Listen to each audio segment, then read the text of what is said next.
I'm Rebecca Buck. I work in Osprey Studios and I usually work in clay, and I teach all kinds of people at all kinds of levels, and I really love playing around with things, seeing what can be done out of nothing. And today, instead of working in clay, because you don't all have access to that, I've made some figures out of stuff that I thought you might have lying around at home. The thing about working with small figures is you learn an enormous amount. Figure training is the basics of all art training because it cuts across the weird perceptions that we all have of what's around us. When you look at something, the stuff goes in through your eyeballs and into your brain, and then your brain works out what it's looking at based on what it already knows and what it already believes. So it's not what's actually in front of you. And when you look at figures, you assess them based on socialization, based on making friends, finding a new lover, people that you don't feel you can trust or that might be dangerous to you. What you don't do is pick the figure apart with your eyes and decide how long the legs are compared to the head and all the stuff that you need to be able to do if you want to make one. So that's what we're going to do today, is use a system that cuts across that perception that people have. Everybody has them. It's nothing to do with talent. It's nothing to do with anything really. It's just normal. But we're going to cut across that to use a system that helps you to organize the information in a new way specific to making sculpture. And that way you'll get a really good result really, really quickly. These materials are stuff I think you might have lying around the house or that are very easy and affordable to get your hands on. And this in front of me here is a finished one that I did with this. So this is made completely out of wire and a needle and thread and tinfoil. And then I painted it in a bunch of different layers of colors to give a nice rich sort of bronze look, so that brings it all together. The base that the figures are up against there is a stone out of my garden, and I painted that in the same color as well. So I'm going to move down to my hands now and you can just watch what I'm doing and you'll see it's not that hard. Here's a really useful exercise that will help you to remember and make best use of the information given to you by a skeleton diagram. You take your diagram here, you go around, you trace the outline of the whole thing, then you can completely color it all in, which is a really, really good idea. Color all the bones in and then color the body in over it. Or all of these things, you can, after you've traced around it, dress it. Put clothes on it and turn it into somebody, a particular person, a male or a female. The skeleton that you see there could be anybody. There's really not that much difference between men and women. Right, so I'll make a start. I'm going to start up here and just trace around the outside of that and notice straight away that there's all these different layers. While you're doing this, you find yourself sort of talking to yourself, thinking it through, and that's a really good idea. Talk out loud if possible, because it really helps your brain to organize and record that information, to tap it into your mind. Spine comes down there. This is your actual spine with those little spiky bits on there. Those are for all the muscles to join on. And then you come to the point where your rib cage is. Now this bit here is where your arms attach on. Now I always feel very confused about this bit here. This is forward of your spine. I guess it's real close though, but I think it's actually pretty far forward. If you get your fingers, you can poke right down behind that. Your ribs are joined on in the back there. They're attached right onto your spine. And then this comes forward. And it makes a safe place to keep all your most important squishy bits, like your heart, your lungs, all of that stuff that you don't want to get poked and prodded. So your body has made a nice basket and it's reinforced it. It attaches it onto the back of the spine so that if you arch your spine backwards, this whole section protrudes forward.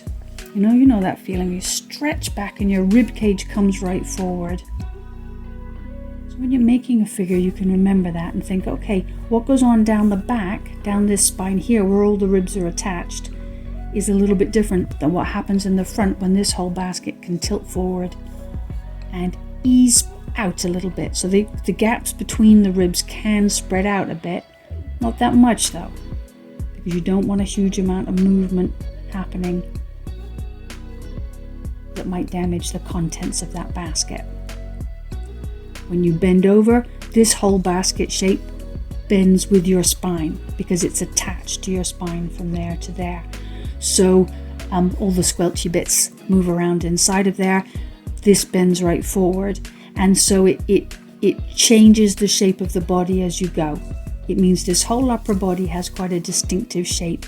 Here, where it's open and there's all kinds of other junk in there, that can really fold up. So as you know, when you sit down, all of this protrudes forward as all that stuff gets squelched up between the rib cage and your pelvis. And that changes the shape of the body very much. So while you're doing this tracing, you're reminding yourself of what happens, how you use the body that you possess, what it feels like, how it changes as you move. And that's increasing your knowledge and helping your body to make sense of the knowledge so that it remembers it better, and creating reinforced neural pathways that contain that information. This tracing and coloring in will help you to fix that knowledge in your head so that the next time you learn something about it, say when you're making a sculpture and you notice something new, your brain will more easily access all of this information and keep it in a more useful file at the front of your mind. And that's why when you practice and practice a skill like this, you get better and better at it. The neural pathways get bigger, the file gets bigger, and you have expanded your knowledge. You've learned more. You're beginning to understand it. That bone there sitting in that rotating socket at the end of this little stick, and coming off of that joint is the shoulder blade that goes round behind. That goes behind the rib cage. Loads of muscles attach onto that. This whole unit here is not really attached onto your body apart from just there. So if that breaks, your arms can just fall right off. That bone comes down. This doesn't bend. It's a nice strong bone, doesn't bend. Here at this elbow, bends loads because this rotates, this can rotate around. These two bones can rotate. Look, they cross right behind each other. And then attach onto your hand. They can twist around like crazy, changing the shape of your forearm. So when you go to make a sculpture of a forearm or draw one or paint one, it's exasperating how much it changes, and it makes it really difficult to get right. I think that's one of the hardest bits of the body to get right. That bit there and this bit here that I just drives me crazy. Long bony fingers, different lengths. Notice how long the thumb bone is. Notice how big the hand is. That hand, the bones there, are really not much less than this whole forearm section. You put your hand, you can cover your whole face. It's the same size, and I can measure that. If I put the tip of my pen there, that's how big it is. Look, that goes from the chin to right the way up to here. That's how big your hands are. Oh, conversely, how small your face is. So, ribs coming around the back, joined onto the spine. We can see the spine now. Behind the back of that basket, there's the ribs attaching onto the spine. Interesting, right? The back has more protection to it, but this bit is open. Spine, spine, spine, vertebrae, discs, little pointy bits to attach the muscles on, and then this big open space here for all your revolting internal organs. There's your pelvis. This is where it attaches onto the spine, the back bit. There's the lower bit. That's what you sit on. No wonder you get uncomfortable on some of those chairs at railway stations. This is actually forward. This hole here, this section, you could actually pass something through there, like, oh, I don't know, another person. Yeah. Full socket there. Big bone. This is your hip. That's your pelvis. That's your hip. With a big rotating joint there, and a nice strong bone that can take all of that weight and that's angled in a little bit. There's your kneecap. Another area here that's very bendable and twistable. Another straight bone that doesn't bend, but an extra side bone that gives the opportunity for different muscles and different movement around here. This is an area of where the shape of the body changes quite a bit. If you go up on tiptoe, that comes up and is more shapely. When your feet are flat, it stretches out there. Your muscles bunch up or stretch out, and that's what changes the shape of everything. Your feet with your long toe bones, not that different from your hands actually. There's your ankle bone there, and that's a really good one, which is not that clear ever, but on this diagram here you can see it more clearly on the back one there, where the ankle bone is. That really helps to define what the feet are up to when you're making a sculpture or a drawing. So there we go. That's the outline of it. I'm not going to do that one. You do it. I'm not going to do it. You can color all of this in. Useful. Go around the outside now and copy the outline. They've usefully put the ears on for you there so that you can notice how low down they are. Around about the same level as the bottom of the eye sockets. And this upper part of the head, which is more or less half the skull, that upper part there has half the eyes in and just brain. The rest of your face is only this little bit here. It's just that small little area there is your face. It's not a great big thing, just a lot goes on there. The holes for your sinus system, but the bottom of your nose would be there. So the nose would be like this. Your eyes are actually quite small. They're like that, because although that's the eye socket, your eyeball fits inside there and can move around, and your eyelids cover right over here. So your eyes would actually be there. Your nose comes down to there. There's your teeth are across there. Your upper lip is just above those teeth. Your lower lip is just below those teeth. And then you can smile and move that mouth around, but for the most part, it doesn't even spread out as wide as that. There's your chin, your jaw. You can move away from the upper part of the skull, but your skull is actually a solid fixed thing. It doesn't bend around the place, at least it's not meant to. Your ears are very fleshy and cartilage. They're not attached onto the skull.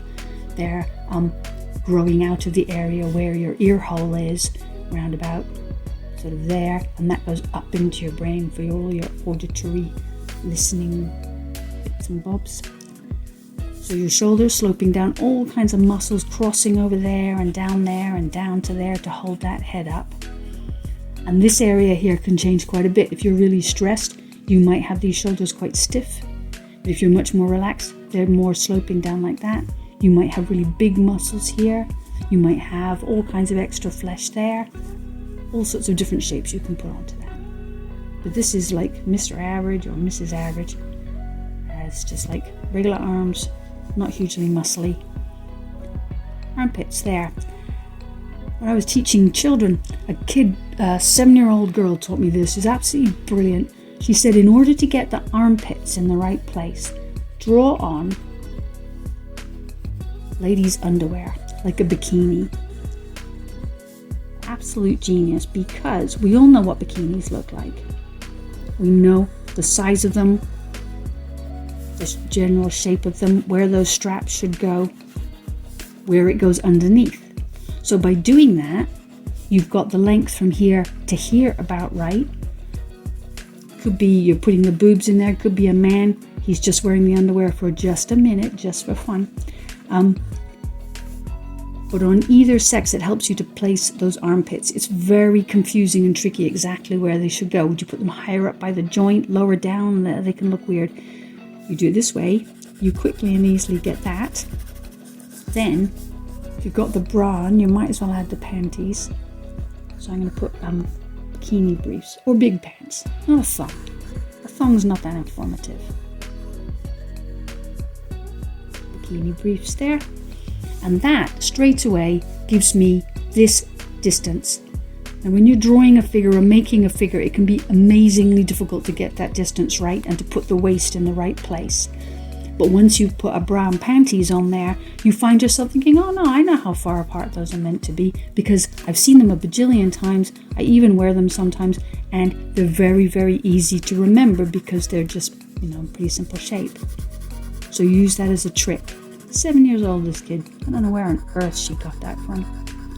But it's super useful. And I'll be perfectly honest with you, when I make figures, which isn't something I do all the time, So I'm not that brilliant at it, and I don't remember the stuff. I know what to do, but I don't remember it. I use a skeleton diagram every single time. I measure off the bones and then translate them to my figure so that I get them the right size. And I do the bra and panties thing because it's just a shortcut. It helps me to remember, it makes me laugh, and that makes the whole thing a little bit more enjoyable. So pelvis, blah blah blah, panties. And then what else can I put on this person? Some hair. So where does the hairline usually go? I don't know, around about here, isn't it, when you think about it, above the eyes? Eyebrows are actually just above the eye sockets. They're not way up here somewhere, they're just above the eye sockets. So knowing this, knowing the eye sockets, gives you loads of useful information and stops you making one of those dorky looking heads where the face is too big and the hairline's too low and the hair is cutting into the skull instead of sitting on top of it there. So let's give her like shambolic, messy hair like I have. That's what I'm familiar with. It's going down behind. Could use cutting, right? Bra and panties. Well, I'm going to put a t-shirt on this person now. So that usually sits around about there, doesn't it? Not too close to the neck. That would be annoying. Just above this, whatchamacallit's there, where the collarbone is. And then riding over the shoulder. Getting the slope of the shoulders, getting the width of the shoulders, the distance away from the rib cage can be really tricky and confusing. But if you think about a t-shirt, you know the shape of a t-shirt. It's the bra and panties all over again. It's a nice simple shape. You folded them up, pick them up off the floor, wash them, iron them? No. You know what t-shirts look like. So it's not that hard to add one over there. And by doing that, you're reinforcing in your mind the width of the shoulders, the way they sit on the body, where that bone is, how that all sits across there. You can feel that. You can really picture it and imagine it for yourself. Your mind is taking all of this in and it's thinking, oh, she goes on about this all the time. I might as well remember some of it. I'll pack it away. This t-shirt's going to go right past the waist. There, over the rib cage. Creasing in a little bit there around that waist. Perhaps a bit stretched over this bit. Now the skeleton is starting to look like a normal person. Yeah, those skeletons are always there. They're the foundation of everything. It's the structure that we're built on. Whatever our shape and size, that skeleton, man, woman, teenager, even child, where the proportions are a little bit different on a child, but for the most part it's the same thing. Skull, spine, rib cage, pelvis, legs, arms. Pretty straightforward. T-shirt.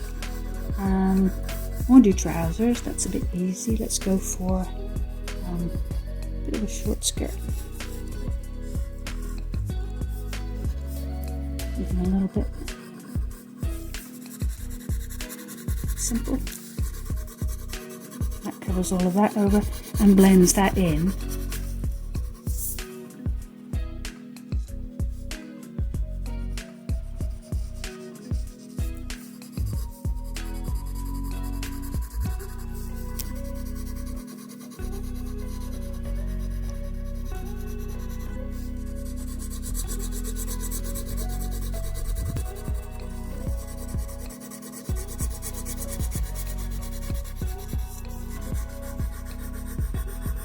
Got see-through clothes on. It's kind of disturbing. Maybe use felt pens, color it in more carefully. Leave weird drawings lying around your house of people wearing see-through clothes. This is a very entertaining thing to do. It really is, because it's challenging. It's a little bit challenging. It's just amusing. The whole thing is daft. It seems like a nutty thing to do. It's actually obviously ridiculously easy. But it's very effective in helping you to take this information in and retain it. That's what it's about. If you've got young people in your house who are really keen on art, or who just like doodling, and would like to just, improve that a little bit, get them into doing this, because it's very, very informative. It's very good for your mind. Once you understand about natural forms, the figure and how it goes together, all of a sudden you start noticing a lot more stuff in the world. Because the information is organized and understandable, your brain can do a lot more with it. It's great for your concentration. It's great for your confidence. Being able to do figure drawing and making figures is fantastic for your confidence. It's a really high status thing to do, and people are always going to be impressed. Even, frankly, if you make something that's pretty crap, they'll still be impressed that at least you had a go, because they know it's hard. And it is hard.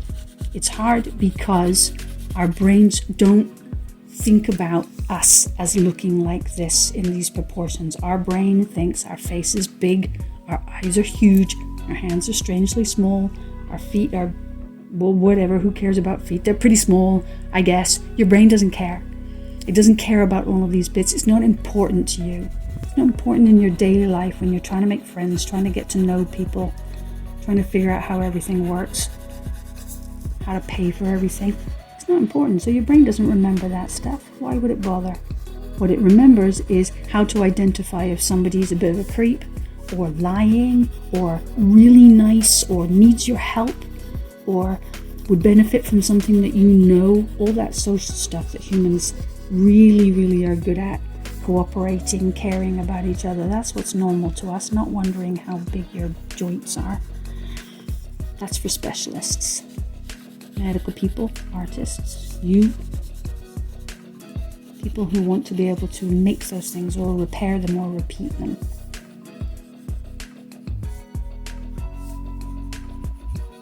So when you become skilled in this kind of stuff, it opens up a different view of the world, and it gives your mind a structure to start adding other stuff onto.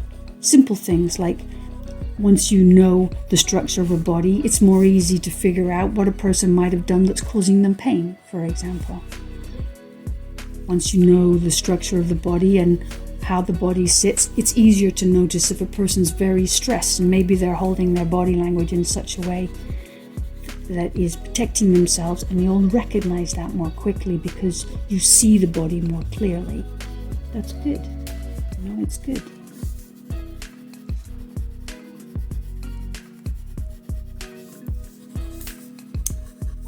Go on doing this for absolutely ages, because it's really fun, and I hope that you enjoy doing it, and I hope you get into doing it.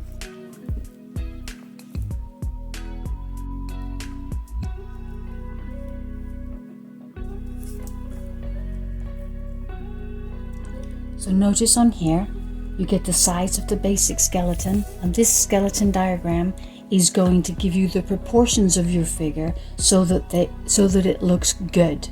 That's the key. If you got the proportions right, it'll look good.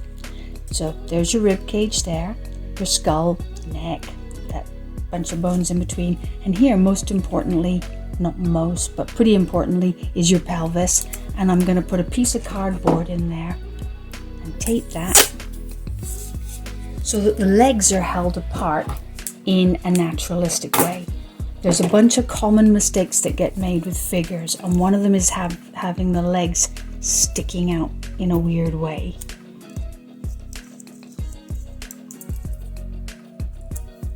This is electrical tape. I happen to have it lying around. You can use any kind of tape. There we go. There. So that's that. Arms. And with the arms, your arms are attached just above there in that little middle bit there, whatever that's called. And there's your shoulders sticking out quite far, surprisingly far from your rib cage.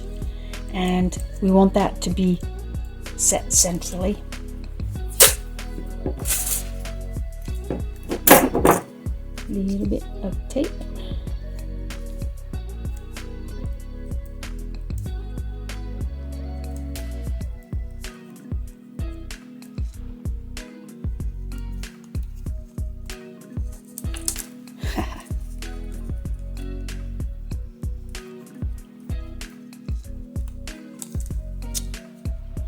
Oh, thumbs.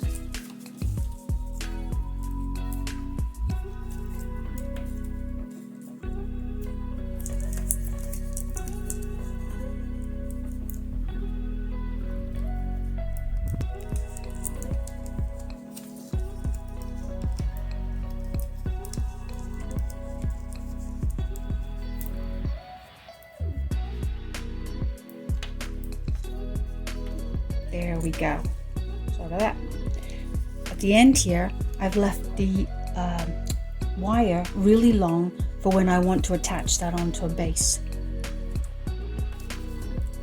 So, and now the fun bit.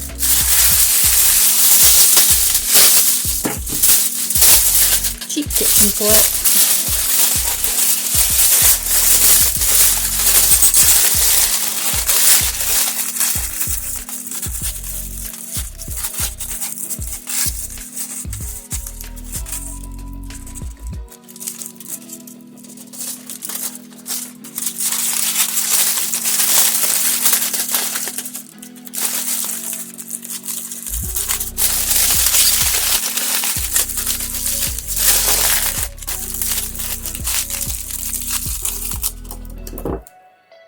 Scissors and up to the pelvis that you made out of cardboard. So now those legs are the right length. The crotch is where it's meant to be. The body's the right length. There's the width. There's the waist. Tucking in there. Pelvis nicely placed. So now I know where the bum needs to be.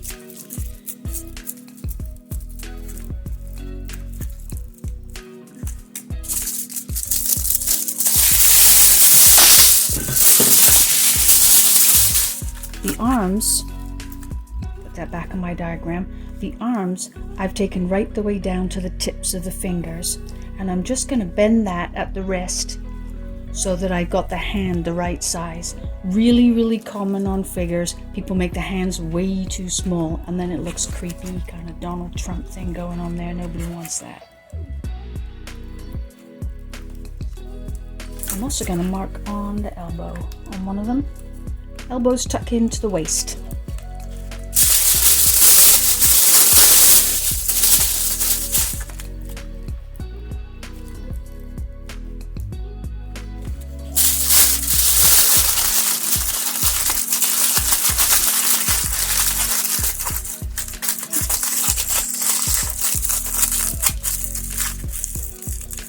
I'm going to do this reasonably tight. Pack it on there. But leave a bit more squish in the foil so that a bit later on you can come back in and refine those shapes and get them nicer by squeezing on the foil a bit tighter, perhaps with some tools. You can also cut bits off with scissors or pull them completely off and redo them, so nothing has to be perfect at this stage. You just want to cover that body over. I haven't even decided who this is going to be yet. Skeleton, one size fits all. I don't know if this is a man or a woman. Probably not a child. If it was a child, the proportions are a little bit different. Mostly the head is bigger.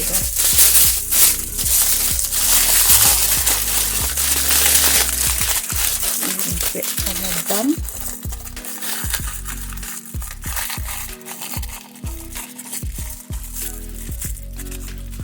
And down the legs.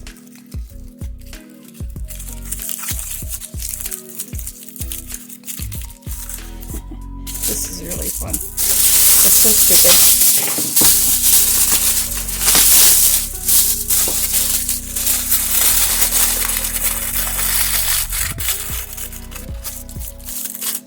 I haven't marked the feet off.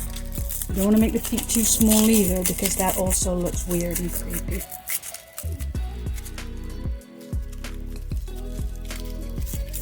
Check on my skeleton. Where's the knee meant to be? There's the crotch there, so the knee should be here. If I get that in the right place again, anything else I do, no matter how rubbish it is going to look pretty good.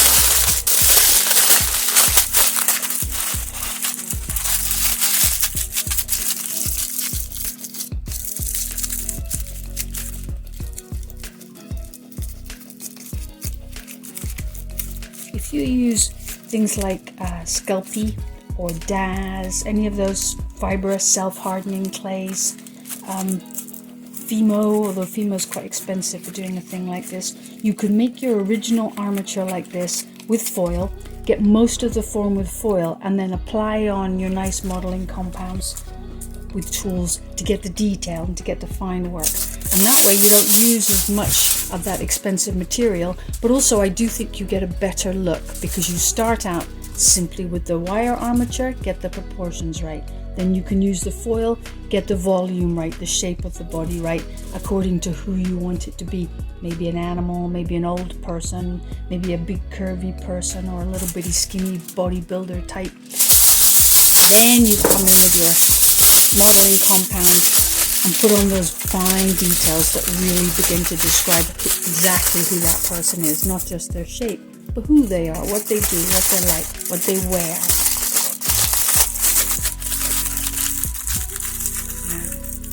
I'm not going to mess around with a lot of body details on this because I think what I'm going to do is put some clothes on here. Sometimes I do, sometimes I don't. On the other one I did, I left it a bit ambiguous. Wasn't really showing whether they had clothes or not because that wasn't important. The important thing was the two figures and how they were relating to each other. With this, I'm going to go with one figure. I'm not going to mess around with the hands, certainly not at this stage. But I am going to put them on there so they don't look too small or too big. Mark them on nice and clearly.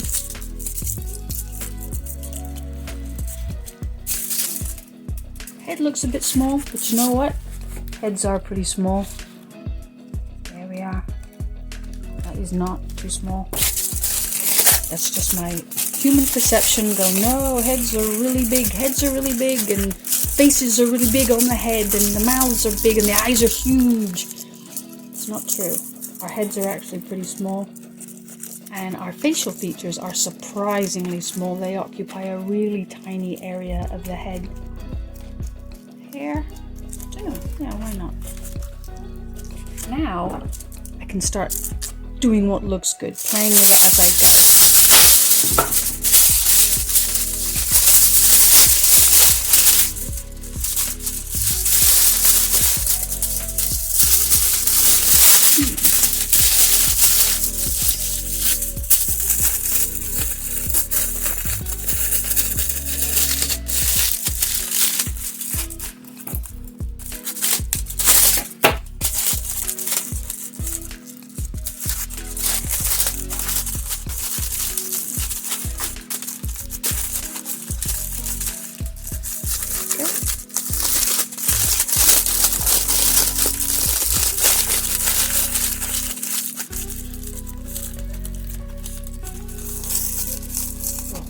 Appealing.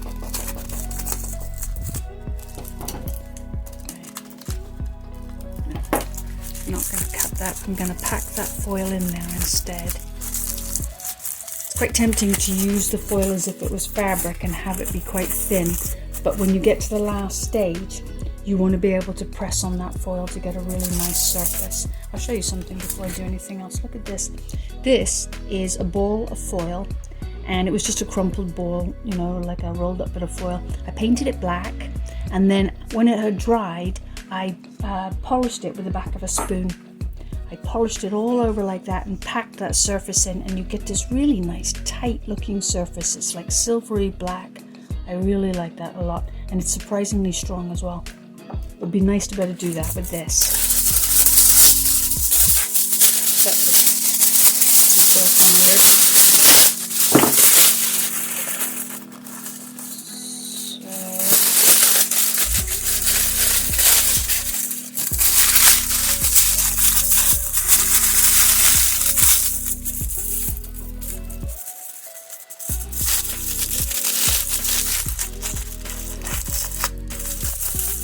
I'm going to go for the look of a flowing out coat,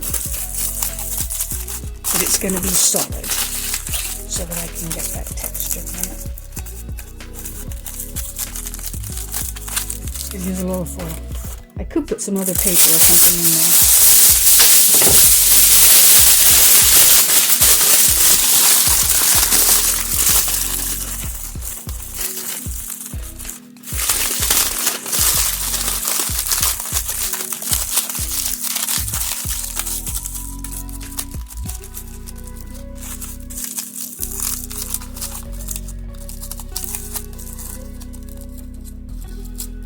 Once you've got the proportions right, the most important thing is, I'm talking about arms and legs, all the right length, all that jazz. The most important thing from there is gesture, movement, the way the character is behaving. On a figure this small, loads of little details and everything are actually going to get lost for most people. They're not going to be able to see them properly even if you put them on there.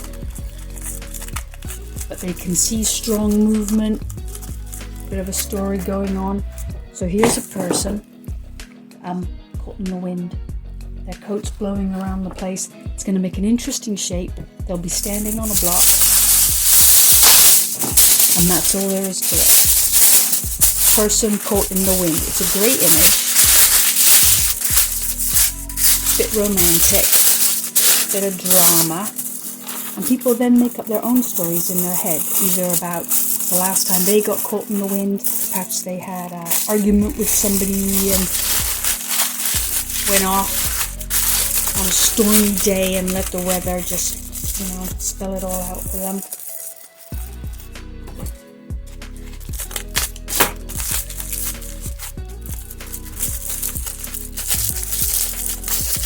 I'm making a mistake here. I think I'm starting to play around with the foil like it was fabric when I really should be scrunching it on there and getting a nice tight shape so that I have texture.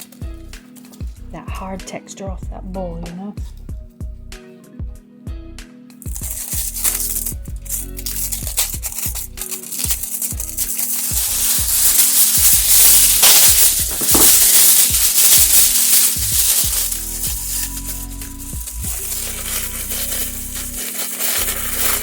Once you get to this stage, the problem that starts happening is the bits you put on don't fix in place. Don't worry about that. Just carry on.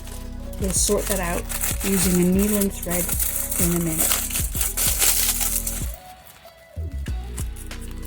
I tried doing this in lots of different ways, and a needle and thread gives you the best finish. It's quick and easy to do and takes the paint and the other surfaces that we're going to put on there well, so that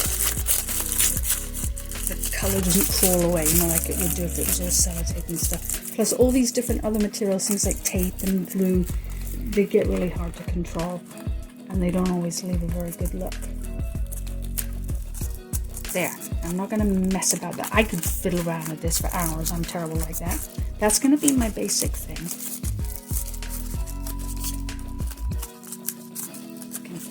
Fuss around with that some more in a minute. Should I do the legs better? I could do the legs a bit better. You sit there for all day while I arse around with this.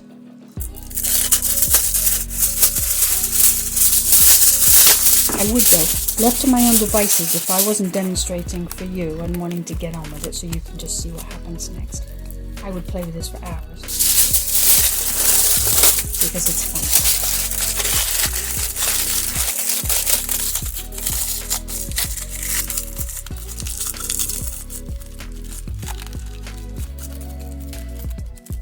So that's kind of like trousers.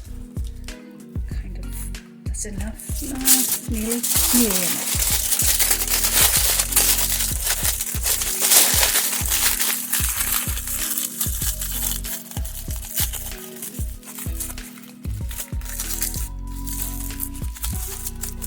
You don't have to do this all in one day either. You could do a little bit. You might do some of it on one day and then something happens, you've got 5,000 other things you're supposed to be doing, go off and do that, then you can come back and play with it so that you're enjoying it and not necessarily rushing it.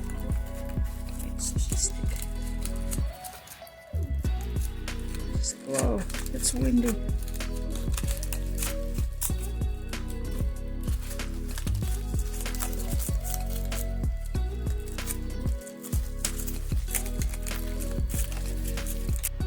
There we go.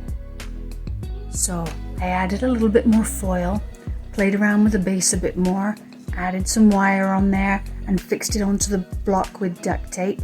Did a pretty horrible job, but it's absolutely fine.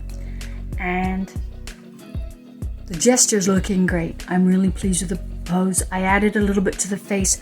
I used this tool here, which is from a set that I got, I don't know where. You can buy them in like a set of 10 and they have double-ended points. People call them dental tools. That gives me the heebie-jeebies. But this is a really, really useful tool for either poking the foil in so that it stays in place, or smoothing it over or packing it down. You can just as easily use a pencil or something like that. A pencil's great because you've got the flat end at one end that you can kind of press the foil into itself, and then the pointy end for poking it in, getting all the folds and everything, beginning to refine the form. And once you start doing that, you come up against this problem where bits of foil that you've added keep coming away from there. It's really irritating. And the best way to deal with it, I think, I mean, you could use glue, you could use something like a quick drying glue, you could use hot glue gun, I guess. I've never used one. You could use something like Evo stick, which dries pretty quickly, but I don't have any of those things in the house. And then I thought, do you know what? I'm just going to use needle and thread because I'm not too bad with a needle and thread, and it pokes right through the foil, holds everything in place, and then doesn't show. And when the next layer goes on, the next layer of color goes on there, that'll cover that thread over and it'll look absolutely fine. Oops, that was rubbish. So you can even leave bits of the thread showing. It doesn't really matter. Oops. There we go. Just hold that on so it doesn't get flat in there.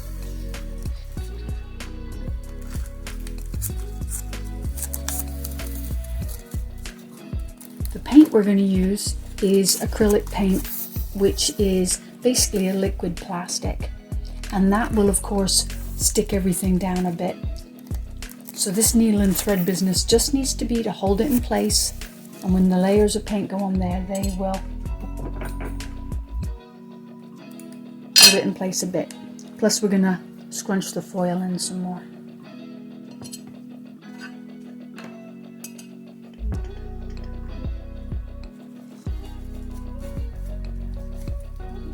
Do that actually anymore. Oops. Now here's one. Here's a classic one. This little flap here on the leg. This happens on the legs a lot. It's exasperating. But this is such a quickie. Ooh, that was useless. Such a quick, easy way to work. That fair dues if there's a couple of bits to it that are a tiny bit annoying.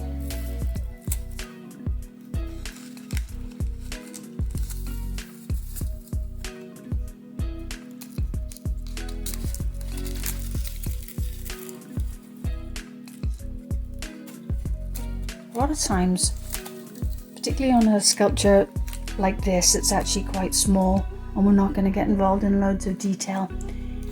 A texture makes the whole thing much more vibrant.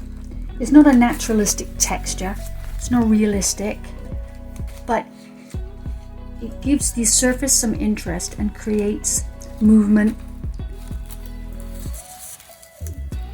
And it just looks nice. It's a really nice quality. So it doesn't have to be the texture of fabric or the texture of skin. It just needs to be a surface that's interesting and appealing, that catches light in a neat way, and that suits the material that you're using. One of the things you get in nature a lot is areas that are rough and areas that are smooth. In our lives, we get areas that are important to us that we really notice, and areas that we're not that bothered about. And you can use your material and the texture on your material to accentuate those things. Rough areas, smooth areas, dark areas, highlighted areas. Okay. So you get the drift of that. That is enough for this one, I think. The other one I did with the two figures, I did loads of sewing on that. Loads, because I was trying to get quite a smooth surface on it with the arms and legs and everything, and I added lots of smaller bits of foil. So I did loads of sewing. Took quite a long time. Doesn't show, but I'm happy with that. I think that's going to be good. So the next stage now is to put the first layer of color on, the black color. This is black acrylic paint, and actually various other colors mixed in, and pretty much straight from the tube because I want it to be quite thick at this stage. And I bought a bunch of these little tubes here. I got a set that was very affordable from the Range, which is a great place to buy paint, and the works is also fantastic.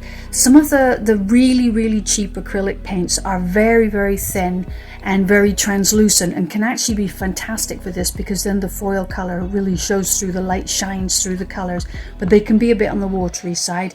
I wouldn't use an expensive painter's acrylic paint, you know, that you can spend a lot of money, you're paying for the pigment to get really nice quality pigment. You don't really need it for this. So it's kind of a lower priced acrylic paint. Dries really quickly, it's reasonably nice and thick, kind of acts like a glue, sticks really well to the foil, and because it's faintly translucent you can use it in lots of layers. At the next stage we're going to water it down, but for now I'm just going to start painting this on. And straight away you see a total transformation. That kind of weird foil thing that just looks like scrunched up foil begins to really change the quality, and this starts looking more like a sculpture, like an art sculpture. And that's why we're using these dark plain bronze-like colors. They're classic colors for sculpture, and they leave loads of room for your audience to use their imagination, to imagine what kind of color clothes she's wearing, what sort of fabric it is. I'll go paint this and I'll come back. There we go. So I've put the wash of gold over, that watery gold over it, and it's very tempting to leave it like this because it looks kind of great, but it still has a kind of a painty look to it. There's something very obvious about the surface. You can really guess how it's been done. It looks a lot like a bunch of crumpled up sweet wrappers, to be honest with you. It doesn't really have a quality to it. So the next thing I'm going to do now is go over it with a thin wash of the black acrylic paint, watered down quite a bit. It's a lot like ink, and I'm going to paint it on and swish it around, sort of just rubbing it over the surface there and letting some of that gold show through. Again, because of the way acrylic dries, when you first put it on it'll look really solid, and then as it dries it will begin to go clear, so those gold highlights will show up but in a more subtle way, and that will give it more of a bronze look, as if it was cast bronze. And then you'll have a little figure that looks like it cost you £1,500, which is always amusing. Bronze sculpture is very expensive because you would not believe the process they go through to make it. It's incredibly laborious. There's stages and stages and stages. Actual bronze itself is not very expensive, but the way they do it takes forever and a lot of craftsmanship, really high craftsmanship, and that's what you're actually paying for, is the work the artist did, but also the work that the casters do at the foundry. Hours and hours and hours of fine work. So fair dues. Once you realize how it's done, the price is perfectly fair. It does last really well, and it's classic. But this will look extremely similar, and it probably didn't cost 10p. Don't tell anybody. I just noticed there's a piece of wire sticking out there that looks a little bit as if she's giving someone the finger. So I think perhaps I should clip that off right now and paint over it, because it's a bit rude. There we go. I want to watch out for little details like that. They can really change the message that you're getting across here. In some places I'll put the black on thicker to make it darker, particularly the areas that I'm not that interested in, that I don't particularly want to show off. If I put too much black on, I can always go on and put a bit more of the gold back on, like I might pick out these collars with a bit more gold, a second layer of gold. But I don't want it to stand out too much, because the piece, this sculpture, is about the time this person is having outside, out in the wind, and their own movement. There's a little bit of a story that you could imagine about this, and that's what I want people to notice, not the collar. This isn't a sculpture about coats. That's how you decide. As you're working on a thing, you might start out like I didn't know what I was going to make, but once you start out, you see a thing, you begin to imagine the person, you form a little bit of a story. You decide which bit is important to you, and you highlight those parts with the texture that you use, colors that you use. But then somebody else might come along who's recently had an experience, perhaps out in the wind, running to catch a bus, missing the train and not being able to get home to their kids, something like that, and they will interpret this completely differently from you, irregardless of which bit you highlight. And that is that's great, because that's what it's all about. You make something that gets another person thinking, gets another person feeling, particularly the feeling, especially at the moment, feeling all of those things that we just can't put into words, that overwhelmed, afraid, all the change that we're going through. You create something that gets a person to be able to feel that. That's good. It's very good. It's important, actually. Making sculptures is not just busy work. It's not just something you do for yourself, to keep your ideas to yourself, although it will help you to organize your thoughts, to develop your thoughts. It'll help you to feel things that perhaps you weren't able to feel or you weren't able to bring to the surface before. That's why you're making it. And when you're done, you hand that on to somebody else and let them have the experience from it. Sculpture and all artwork, and even a lot of craft work, is communication. It's your way of telling people something, leading people towards ideas and emotions and experiences.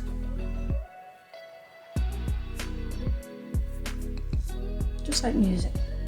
So, that looks better. That looks much better. And when that dries, it will tone right down. Right now you're getting a lot of shine as the spotlight hits that.